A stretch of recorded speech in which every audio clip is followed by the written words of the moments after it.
un podcast de Cooperativa.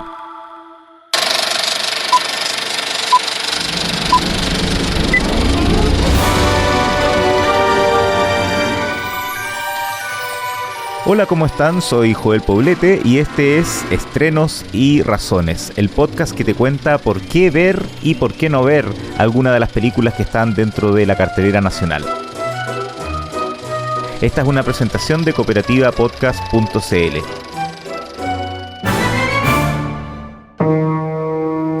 Excuse me?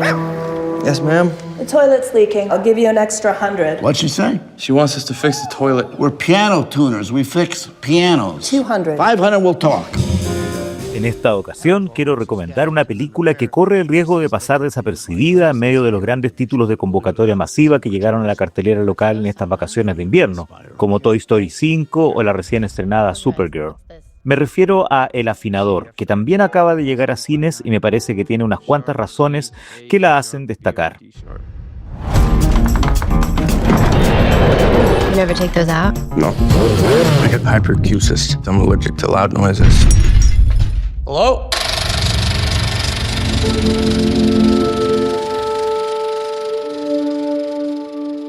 Primero, menciono como razón al argumento mismo y la historia que nos cuenta y desarrolla.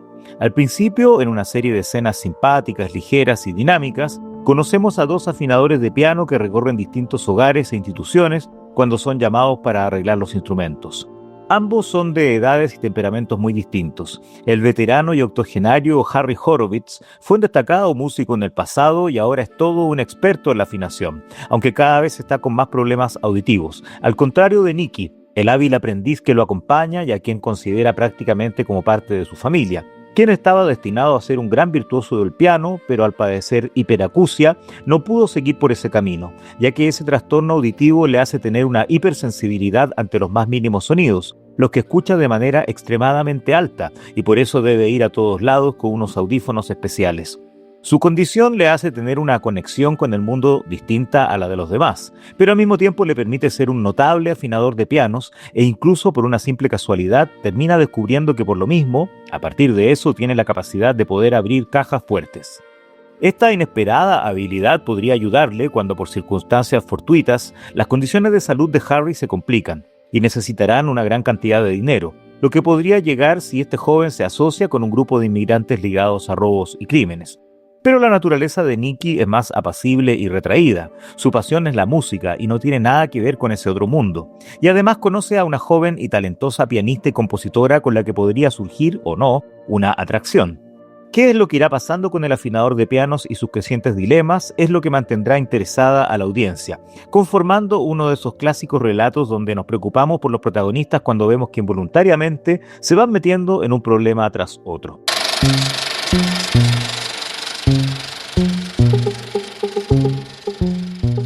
Otra razón que en este caso le llamará especialmente la atención a los más cinéfilos es quien la dirige. Se trata del realizador canadiense Daniel Roher, quien se ha especializado hasta ahora en cine documental y acá está debutando en la ficción.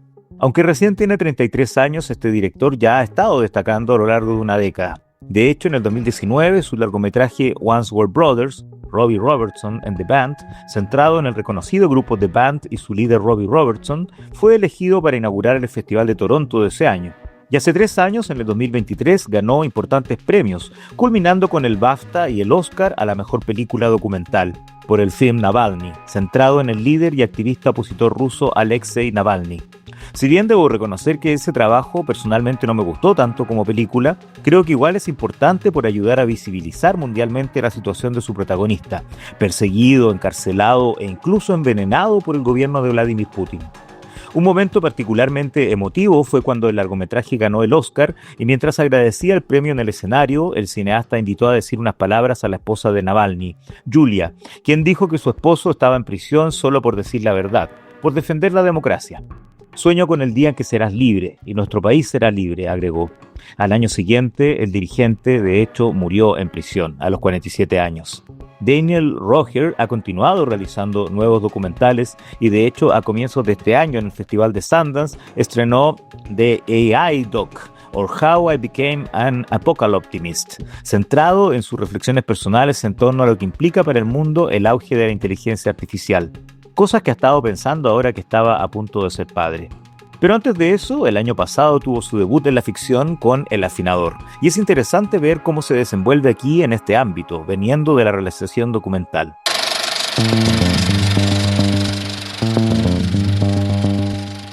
Y a propósito de eso, quiero destacar como otra razón que hace atractivo este film su muy particular mezcla de géneros. No era tarea fácil para un cineasta que viene del documental y está debutando en la ficción, contar una historia que entrecruce distintos tipos de película en una sola.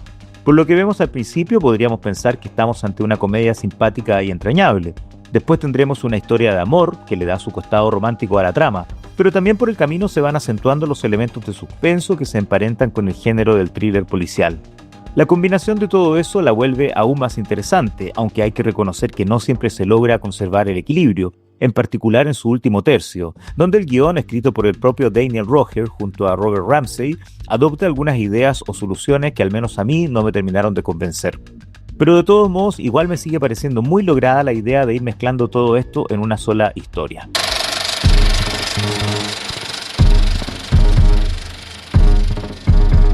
Toda esta mezcla de géneros no podría ser bien reflejada en pantalla sin el talento de su elenco, que es otra razón para destacarla. Por ejemplo, por el aporte de algunos veteranos actores secundarios, como quien encarna a Marla, la cálida y preocupada esposa de Harry Horowitz, la actriz Tova Belchew, cuya carrera de más de medio siglo incluye teatro, televisión y cine, y unas cuantas nominaciones a premios como los Tony y los Emmys. O también vemos en el último tercio del film al actor Jean Reno, actualmente de 77 años, y quien primero se hizo conocido en el cine francés de los años 80, para después pasar a decenas de producciones internacionales e incluso destacar en unas cuantas cintas hollywoodenses que hemos podido ver por estos lados. Pero sin duda tengo que resaltar especialmente a dos actores, uno muy famoso y experimentado, y otro joven y en constante ascenso. Encarnando a Harry Horowitz está el gran e icónico Dustin Hoffman, quien en agosto cumplirá ya 88 años. Y cómo pasa el tiempo, porque el próximo año se cumplirán ya 6 décadas del graduado, la emblemática cinta que lo convirtió en una revelación cinematográfica. En El afinador, Hoffman se luce en cada una de sus intervenciones, en especial al comienzo del film. Y aunque su participación es más breve y acotada de lo que habríamos querido, siempre es un gusto enorme verlo destacar en pantalla. Sobre todo considerando que el año pasado su participación en la fallida Megalópolis de Francis Ford Coppola fue tan mínima y poco destacada. Y para el final dejo la mención especial en este repaso por el reparto al protagonista de este largometraje, el cada vez más cotizado actor británico Leo Woodall, quien en septiembre cumplirá 30 años y últimamente ha estado teniendo un verdadero auge, especialmente después de la pandemia. Si en el 2022 tenía un rol secundario en la segunda temporada de la popular serie The White Lotus, el año pasado fue muy elogiado como coprotagonista de la serie de Netflix One Day y este año en Prime Target, que se pudo ver en Apple TV. Y en marzo, junto a Rachel Weisz, estuvo en el rol titular de Vladimir, nuevamente en Netflix. Y en cine, el año pasado lo vimos en Bridget Jones, Loca por él, como juvenil interés amoroso de la protagonista en su cuarto film, y este 2026 ya lo habíamos tenido en cartelera como parte del estelar elenco del drama histórico y judicial Nuremberg. En El afinador, Woodall encarna a Nicky de verdad de manera excelente, entregando distintas emociones en un mismo personaje, pasando de lo retraído, ingenuo e incluso tímido a alguien que empieza a verse superado por las circunstancias y consigue que el público esté de su lado y preocupado por lo que le va a pasar en la trama. De seguro un actor que seguirá dando que hablar y por lo mismo habrá que tener ojo con cómo continúa su carrera.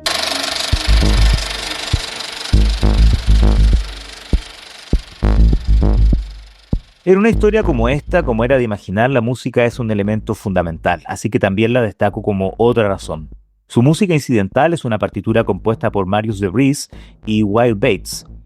Bates ha estado destacando en los últimos años por sus composiciones para distintas producciones audiovisuales, y el británico de Vries es un experimentado y reconocido compositor y productor, quien ha producido o sido director musical de las bandas sonoras de recordados musicales como Moulin Rouge y La La Land, pero también como compositor ha sido parte de films como el ganador del Oscar a Mejor Película Coda, y junto al director del afinador, Daniel Roher, en el documental Navalny, otra película ganadora del Oscar de la cual ya hablé antes.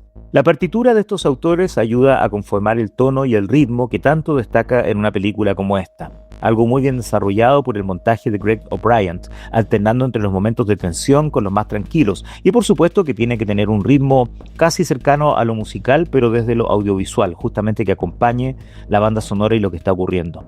Y por supuesto también por el entorno musical en el que se mueven sus personajes, un lugar especial lo tiene en el soundtrack el uso de canciones populares o algunos reconocidos estándares de jazz.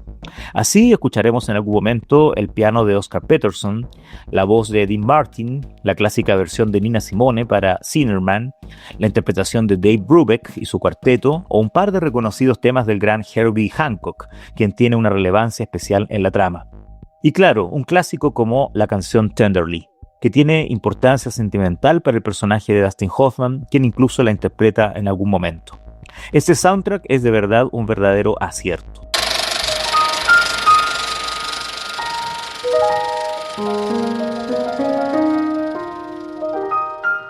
Para ir cerrando, destaco también las atractivas locaciones escogidas, especialmente porque se supone que la trama transcurre en Nueva York, pero casi todo se filmó en Canadá.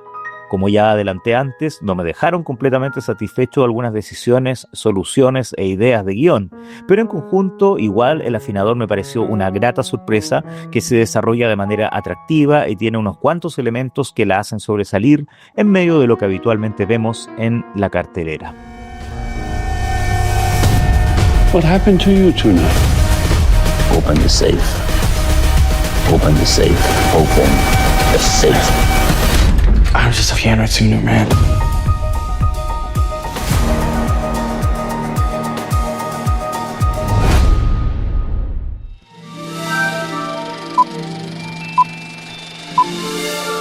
Estrenos y razones. Esta es una presentación de cooperativapodcast.cl.